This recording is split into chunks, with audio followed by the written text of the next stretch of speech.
So ayan mga kadrama-rama, alam ko pong inaabangan nyo po no, yung next na mangyayari dito sa Born to Shine dahil sobrang nakaka-tense at nakaka-excite na nga din po talaga yung pinapakita ni Director every episode dito dahil alam naman po natin mga kadrama, yung last na nakita natin last Saturday dito sa Born to Shine ay talagang sinabihan nga po talaga ni Aling Amelia itong si Jenny na hindi daw ba naisipan ni Jenny na manalamin at makita niya yung mukha niya na hindi sila magkamukha ni Perry.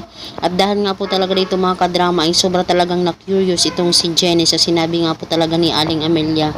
At hoping nga po talaga mga kadrama na ito na yung time na sabihin na talaga ni Aling Amelia na hindi niya tunay na ama talaga itong si Perry at si Dio ang totoong ama niya. At alam naman po natin mga kadrama na exact time din talaga na nandoon itong si Megan. Tapos itong si Megan ay nakikinig nga po talaga dito sa kanila na sobra po talagang nakakadurog ng kanyang puso dahil hindi na nga po talaga mapipigilan ni Lola Amelia na nasabihin dito kay Jenny na apo niya rin ito.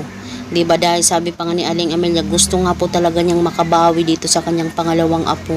Alam naman po natin mga kadrama na noon pa man ay binusog na po talaga ni Aling Amelia itong si Megan dahil buong akala niya ay nag-iisang apo lang niya ito. Binusog niya ng pagmamahal na spoiled pa nga sa kanyang mga kamay.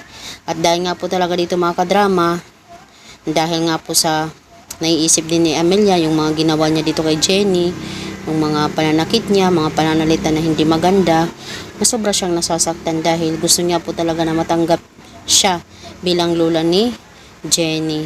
Dahil gusto nga po talaga niyang bumawi sa mga panahon na malayo ito sa kanya, di ba, mula pagkabata hanggang ngayon.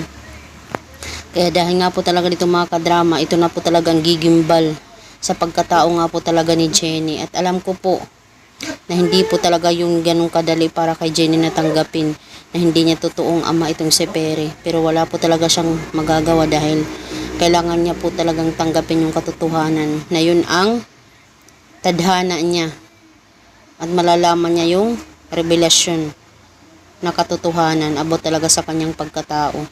Hoping nga po talaga mga kadrama na ito yung panahon na para masabi na po talaga ni Aling Amelia yung wala nang patumpik-tumpik pa, diretsahan na, diba? So mga kadrama, alam ko pong excited din po kayo sa next na mangyayari dito and hoping na